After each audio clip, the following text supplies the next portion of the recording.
आगमन झालंय. जोरदार टाळ्या वाजवायच्यात आपण.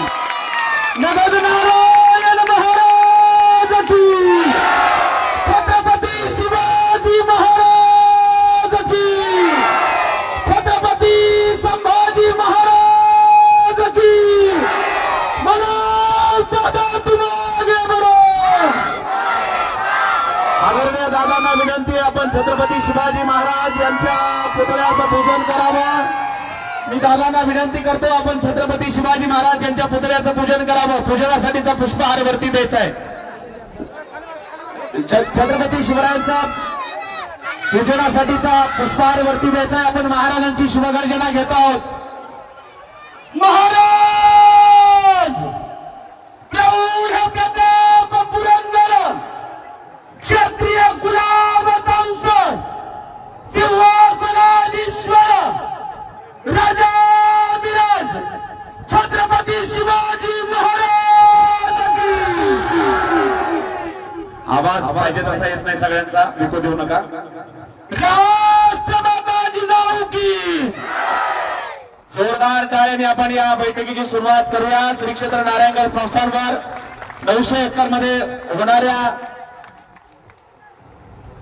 एकर मध्ये होणाऱ्या या ऐतिहासिक सभेचं नियोजन करण्यासाठीची नियोजन बैठक नारायणगडावरती आज पार पडते. आणि दादा आपल्या सगळ्यांना मार्गदर्शन करण्यासाठी आलेत. पलीकडे जी मंडळी आहेत त्यांना विनंती, आपण पुढे येऊन बसा. इथे मीडियाचे बांधव उभं राहणार आहेत. थोडीशी जागा आपण मीडियाच्या बांधवांना या बाजूला देऊया. आणि पत्रकार बांधवांसाठी फक्त जे मान्यवर मीडियाचे प्रतिनिधी आहेत त्यांना इथे बसण्यासाठी व्यवस्था आपण केलेली आहे. बाकीचे आपले जे समाज बांधव आहेत ते सगळेजण खाली बसतील. आणि कृपया आता कुणीही या ठिकाणी दादांना आता सध्या कुणी निवेदन सत्कारासाठी कुणी आग्रह करू नका, आपल्याला विनंती आहे. आणि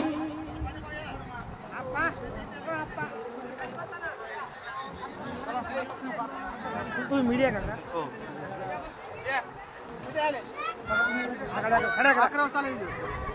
मनोज दादा जरांगे पाटील या ठिकाणी दाखल झालेले आहेत आणि आपल्या सगळ्यांना दादांचं मार्गदर्शन ऐकायचं आहे.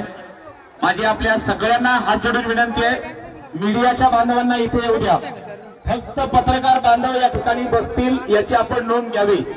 आणि दादांच्या सोबतची सर्व टीम पत्रकार बांधवांना ओळखते, त्यामुळे कृपया जे आपले बांधव आहेत त्यांनी पुढे बसून सहकार्य करावं. पुढे जागा आहे उपलब्ध, इकडे बसलेले बाजूला सगळ्यांनी एकत्रित घ्यायचंय. दादांनी आता आपल्याला एकत्रित केलंय. जोरदार टाळ्या वाजून दादांचं स्वागत करायचंय. पलीकडे त्या झाडाच्या खाली उभा असलेले सगळे बांधव, तुम्ही सगळेजण पुढचे बसून घ्या. विनंती आपल्याला बसून घ्या. शिवराज सर पुढे, बाकी सगळे खाली बसून घ्या. सर्वजण बसून घ्या खाली. हात जोडून विनंती आहे, सर्वांनी बसून घ्या. जिथे जागा मिळेल तिथे बसून घ्या. या बाजूला देखील कुठे उभा राहण्याचा आग्रह प्रयत्न करू नका. आणि इथे फक्त मीडियाचे प्रतिनिधी पत्रकार बांधव या ठिकाणी स्थानापन्न होतील याची आपण सर्वांनी नोंद घ्यावी. सर्वजण या ठिकाणी एकत्रित आल्याशिवाय बैठकीला सुरुवात होणार नाही. दादांचा या ठिकाणी सत्कार सन्मान या बैठकीच्या प्रारंभी होईल. शिरून काही मंडळी हार घेऊन आलेले आहेत. मी त्यांना विनंती करतो, आपण दादांचा सर्व समाज बांधवांच्या वतीने हा सत्कार या ठिकाणी करावा. आणि तो खाली करते कागद पाठीमागचा. दादांचा या ठिकाणी सत्कार होत आहे. आम्ही मराठ्यांचे पुत्र लोके कधी भ्यावय असे मुळीना कुणा, अखंड प्यालो होईचे दुग्ध अंगी पहा रोमा रोमातुनी खुणा, तोडा चिरा दुग्ध धाराचे ती नव आहे रक्त शरीरातुनी, माझी मराठी मराठाच मीही असे बोल येतील हे त्यातुनी. मराठा आरक्षण क्रांतिकारक होतं. आपल्या सर्वांचं काळीज, दादांचं जोरदार टाळ्यांनी स्वागत. नदी गौतमीच्या तटी जन्म झाला, आदी ब्रह्म वेदांत तपे पूर्ण केला, दिली भेट देव आले पंढरीला, नमस्कार माझा सद्गुरु नगद नारायणाला. संत कुलभूषण महात्मा नगद नारायण महाराज यांच्या पवित्र स्मृतींना वंदन करून गडाचे महंत परमपूज्य आदरणीय गुरुवर्य श्री गुरु आणि आपल्या सर्वांचं गुरुस्थान लवकरच बैठक सुरू होणार आहे. नेमकं बैठकीत जरांगे पाटील काय म्हणतात ही आहे लाईव्ह बैठक. जरांगे पाटलांची बैठकीला सुरुवात आपल्या सर्वांची परवानगी आहे. दादांना बोलायला द्यायचा माईक. मग एकदा जयघोष करूया जोरदार हात उंचावून. जरी आपण या ठिकाणी मोठ्या संख्येने समाज बांधव आहेत, मीडियाच्या माध्यमातून देशाच्या कानाकोपऱ्यातला मराठा समाज 900 एकरच्या सभेचं कसं नियोजन आहे, सभेचं नाव काय असणार आहे, ठिकाण जागा आणि दादा सगळं मार्गदर्शन करणार आहे. त्यामुळे मीडियाच्या माध्यमातून आपला समाज बांधव बघतोय तिथपर्यंत ही ऊर्जा पोहोचली पाहिजे. छत्रपती शिवाजी महाराज की नगद नारायण महाराज की जय जिजाऊ. जय शिवराय. तुमचं आमचं नातं काय? जय जिजाऊ जय शिवराय. रक्ता रक्तात भिनलंय काय? जय जिजाऊ जय शिवराय. मनोज दादा तुम आगे बढ़ो. हम तुम्हारे मनोज दादा तुम आगे बढ़ो. लढेंगे जीतेंगे. जरा जोरदार प्रत्येक जण आपण दादा आहोत या भावनेनं हम सब जरांगे बनायचे जोरदार. लढेंगे जीतेंगे.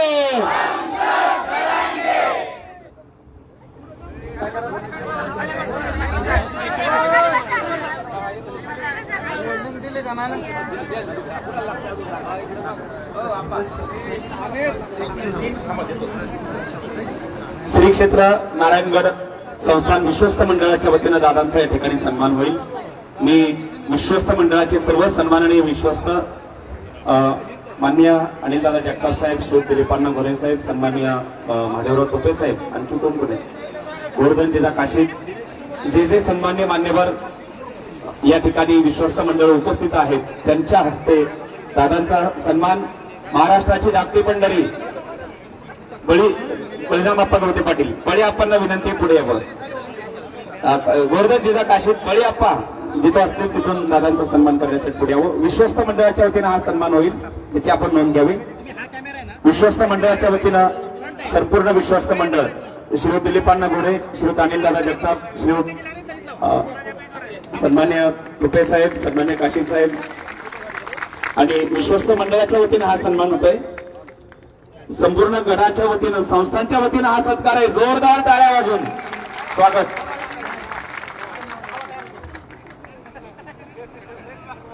मराठा समाजाला न्याय मिळाला पाहिजे, कुणबी प्रमाणपत्र मिळालं पाहिजे यासाठी दादांनी लढा उभा केला. या लढ्याला मोठ्या प्रमाणात यश संपादन झालं, परंतु उर्वरित सगळे सोयरे ही मागणी दादांची आहे आणि ती जोपर्यंत मिळत नाही तोपर्यंत मी मागे हटणार नाही अशी दादांनी शपथ घेतली आहे. आणि म्हणून मी यानंतर आपल्या सर्वांच्या परवानगीनं दादांकडे हा माईक सुपूर्द करतोय. इथून पुढचं सविस्तर मार्गदर्शन, संबोधन, चर्चा, संवाद, शंका कुशंका, प्रत्येक प्रश्नाचं उत्तर आणि मार्गदर्शन आपल्या सर्वांचा आधारबळ, आपल्या सर्वांचा बुलंद आवाज, आपली आन बान शान आणि महाराष्ट्राचा स्वाभिमान माननीय मनोजदादा जरांगे पाटील आपल्या सर्वांचे कुटुंब प्रमुख आदरणीय दादांना विनंती करतो या बैठकीला मार्गदर्शन करावं.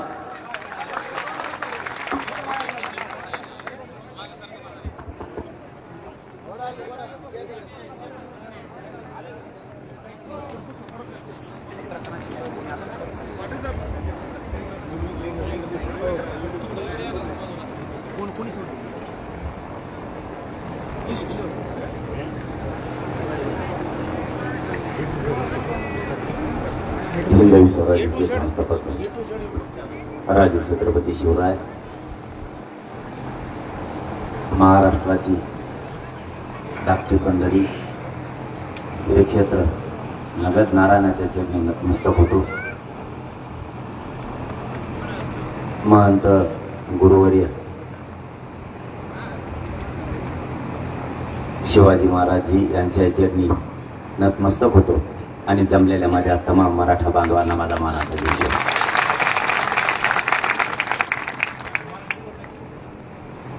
आता आपल्याला बैठक घ्यायची होती, म्हणजे बोलता येईल, चर्चा करता येईल, ती सवज होती, मग चर्चा होते. परत असं होतं की आम्हाला काही कळलं नाही, काही जमून नसतं, आमच्या लक्षात आलं नाही, चर्चा करायला मिळाली नाही, घेतलेला निर्णय लक्षात आला नाही. अगोदर तुमची दिलगिरी व्यक्त करतो, यायला उशीर झाला म्हणून. पहिल्यासारखं सुरू झालं, पुन्हा जिकडं गेलो तिकडंच येईल.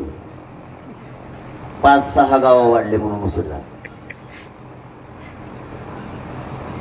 आपली आजची बैठक यासाठी आपण बोलवली,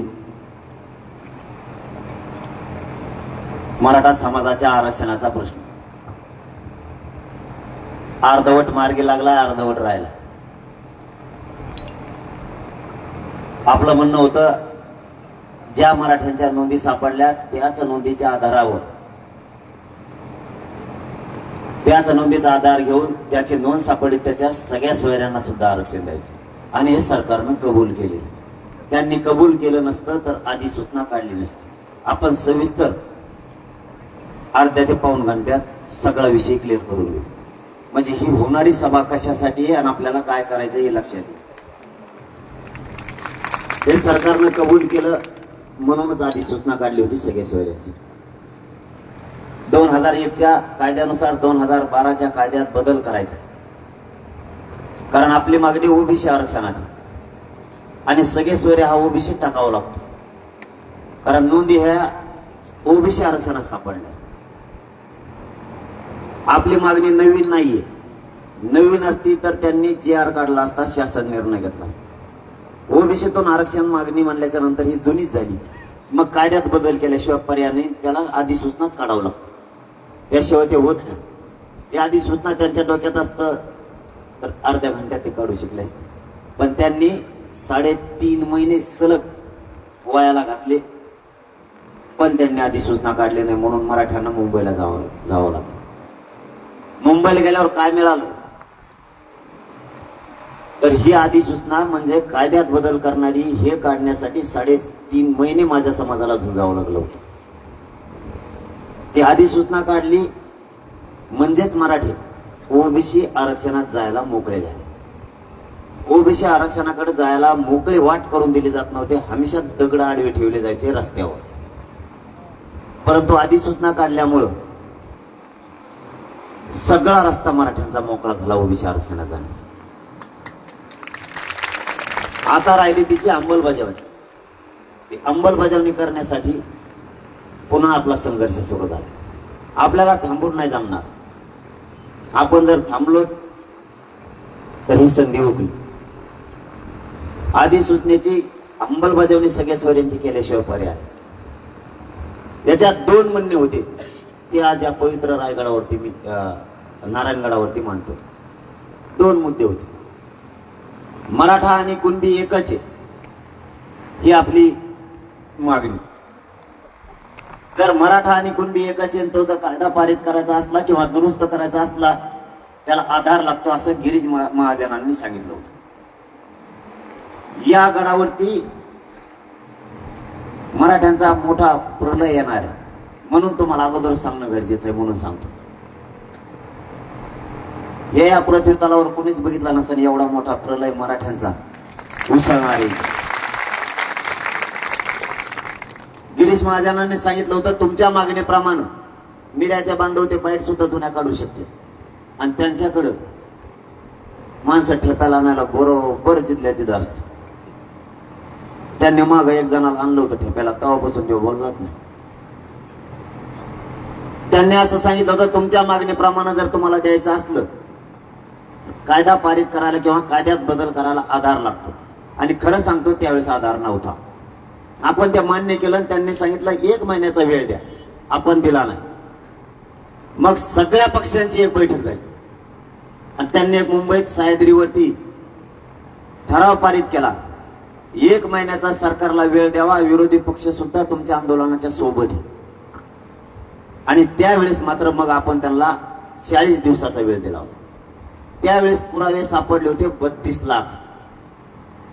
मग एखादा कायदा जर पारित करायचा असला तर तुम्ही सांगितलं होतं आधार लागतो.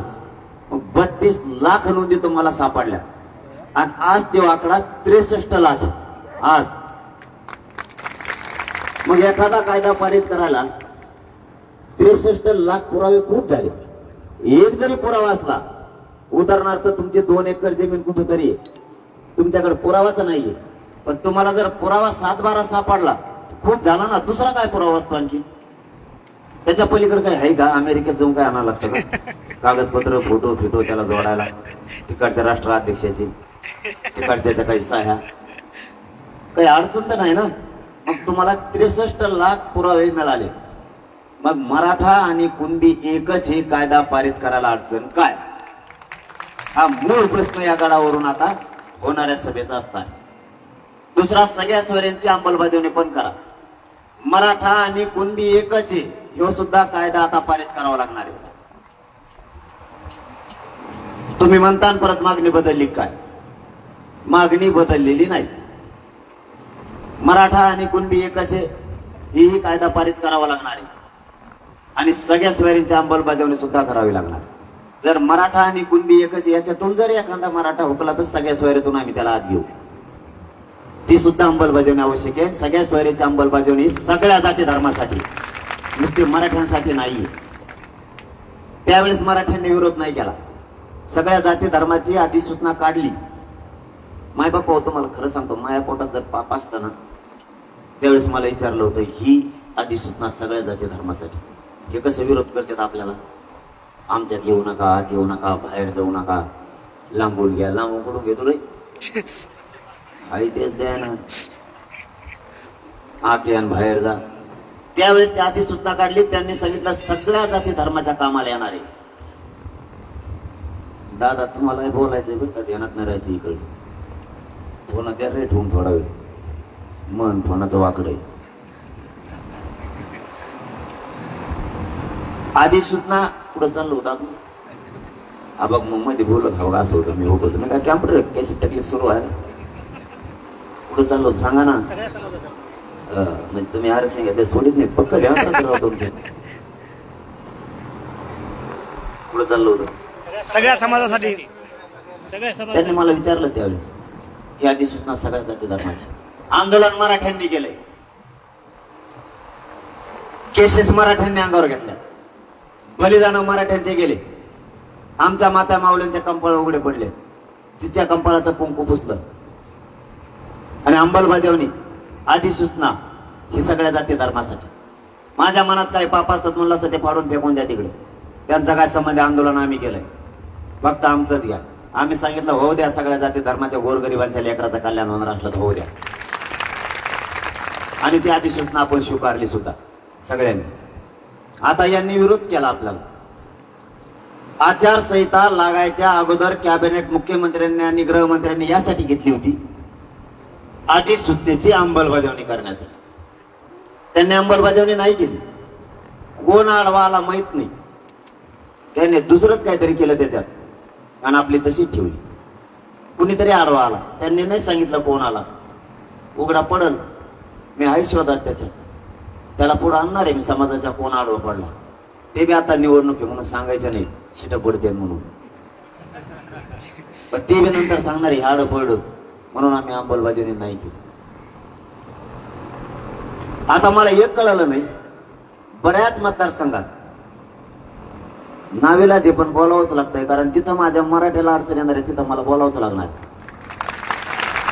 कारण मी मराठ्याचा आहे. आणि मराठ्यांसाठी तुमच्या राजकारणाला लागू द्या काडी तिकडे. बरेच जण म्हणते राज्यातले माकडं आमच्या ओबीसी आरक्षणात येऊ नका. महाराष्ट्रातल्या 12-13 मतदारसंघ असे आहेत तिथं ओपनला सुटलेले आहेत. मग तुम्ही काय करता तिथं? ओपनच्या मतदारसंघात ओबीसी उभा राहिलाच कसा? म्हणजे तिथं मतदान गोड लागत आमचं. आणि ओबीसी द्यायला अडचण काय? कळालं तुम्हाला मी काय बोललो? हो, ओबीसी आरक्षणात तुम्ही आमच्या यायचं नाही असं त्यांचं म्हणणं आहे. मग तुम्ही ओपनच्या मतदारसंघात करताय काय? येऊ नका ना, अण्णा उड्या तिकडे समुद्रात 2-4 येणं पाहून बाहेर. मी महाराष्ट्रातल्या उभा राहिलेल्यांच्या बद्दल बोलतोय, मी एका जिल्ह्याबद्दल बोलत नाही. कारण मी अंगावर आल्याशिवाय कोणाला अंगावर घेत नसतो. अंगावर आला सोडितच नाही, त्याच्या कातडे निघुसर पुरे. आपला धंदाच तसा आहे. मला लागलेलं येड मराठ्याच्या मध्ये बोलला की मी खपाखप धुवून काढीत असतो. जे सत्य आहे ते तुम्हाला सांगतो. मी एका मतदारसंघाबद्दल नाही बोलत, नाही तर तुमच्या भावा व्हायच्या ताईट लगेल. तुम्हाला तेवढंच पाहिजे. कित्येक तरी अशा मतदारसंघ आहेत किती ओबीसीतून ओपन असून सुद्धा इकडे घुसते. त्यांना सोडून मला जमत नाही का? राहू द्या ना मग ओपनचे मतदारसंघ ओपनलाच. तुम्ही ते तुम्हाला जमतं आणि आमचं ते आम्हाला जमत नाही. ही कोणचा धंदा आहे तुमचा? आणि तुम्ही बी राजकारण डोक्यातून काढा बरं का. तुमच्या पाया पडून सांगतो, या पवित्र नारायणगडावर या राजकारणाच्या नादानादात ना आलेली संधी जाईन हातातून आणि येड लागणे इतकं रक्तात आरक्षण राजकारण आहे बाबा. अगं बाय बाय बाय बाय. नाही तर 6 दिवस बघितलं अशी फजिती झाली. मग कुणी मला म्हणे तिकीट दे. माझं काय तिकीट दे? कुणी यायचं मला म्हटलं आज मला तू ह्यावर निवडून येणार आहे ती तिकीट. अरे मला माझ्याजवळ कुठे तिकीट? इतकं बेजार करते बाप. बेजार भयानक आहे कारभारी. एकाचा तो गट एकाच नावाचे 140 नाही पानं होते हो. एकाच नावाचे. आणि कवाच नाव ऐकलेलं नव्हतं मी आधी. ते म्हणला 100% गुलालच तुमचा आहे. तुमच्या डोक्यावरच आंब होते तुम्हाला बोलली. माया त्याच्यावर लिहिलंय बरं का. देऊ तुम्हाला वाचायला. इतकं येड भयाने. मग मला सांगा मी जर स्वार्थी असतो मला फुकट उभा राहा म्हणत होते. लाट आहे का नाही मराठीत सध्या? त्या पंतप्रधान साहेबात लाट होत तशी मराठीत लाट आहे सध्या. आहे खरं आहे की नाही? हो मराठीची लाट आहे. मी तर एका झटक्यात निवडून आलो असतो. फुकट दिल्लीला जाय माघारी आपली बायको मी दोघं. कुशाल रेल्वेत बस तिकडं खायला कचून हे समुद्र बी म्हणते तिकडं लाल महाल बघ किल्ला बघ कुंकड हिंड नाही गोदड्यावर झोप आली तर पोतड टाकून झोप. काही ताण होतं का? इमान फुकाट खायला फुकाट काही खाय. बेसन खात असलं तर रोज गुलाबजामुन खाय. काही ताण होता का? शपथ सांगतो पगार बी फुकट आहे म्हणते 5 कोटी का काय आहे का नाही? अगं बाय मग तर मजा झाली असते ना. हे चुकीचं आहे का? आणि सगळ्या जाती धर्माने मला पाठिंबा दिला होता. कॅन्डी उमेदवारच देणार नाही म्हणजे जरांगे पाटील असले. स्वार्थी नाही जमून बोललो बापाओ. या माझ्या करोडो लेकरा मराठ्यांचे उपाशी राहू नये म्हणून नाही स्वार्थी बोललो. लात मारले त्याच्यावर मला गरज नाही ती. कोणच अशी संधी नाही सोडू शकत. म्हणून राजकारण कमी करा आणि एकदा आरक्षण मिळू द्या लेकरायला. मग करा तुम्हाला काय करायचं. अशी जात सुधारण आपली. असं टेन्शन आलंय त्यांना असं वाटतंय हे जर ओबीसी आरक्षणात गेले की काहीच मिळून देणार नाही. आपले पोटे तसलेच राव. मला 2-3 अनुभव आलेत पण मी मिल्यासमोर नाही सांगणार. हो ना. ज्यांचे प्रमाणपत्र निघाले नाही ते सगळं वरवडायला लागले. हो ना. मला एका जागा मला उद्घाटन आल्या म्हणलं कशाचे ते म्हणलं काम काय म्हणलं तुला कसं काय मिळत ती म्हणलं तुला प्रमाणपत्र ते म्हणलं प्रमाणपत्र मला माहित होतं मिळणार आहे. मी आधीच धक्का मारून दिला. अरे बापरे डोकं लावायला एवढे डेंजर. त्याच्यामुळे ते एवढे एअरपोर्ट मध्ये यांना आरक्षण मिळून देऊ. कारण आपण आपले तरस आलेलो आहे. आपली ती वाशिमचं एक लेकरू आहे. त्या मुलीला 21 रँक आली तिची. बघा किती अमृत आहे आरक्षण मध्ये. ज्यांना कळालं ना त्यांनाच कळालं. ज्यांना नाही कळालं ना खूप रिवर्स आली. उसं तोडायची वेळ आली आपल्या पोरावर. हमाले करायची वेळ आली. बाहेर राज्यात जाऊन काम करायची वेळ आली. वाईट नका वाटून देऊ माझं. या राज्यात नाही करायचं तर बाहेर राज्यात जाऊन करू पण कामं करू. इतकी भयान वेळ आली. इतकी ताकद आहे आरक्षणात. त्या मुलीची 21वी रँक आली होती. तिचं 2 दिवसानंच प्रमाणपत्र निघालं. 21 रँकवरून ती 2 रँकवर आली. पहिल्यांदा 21 रँकवरती नायब तहसीलदार किंवा मंडल अधिकारी बनली असते. ते 2 रँकला आली.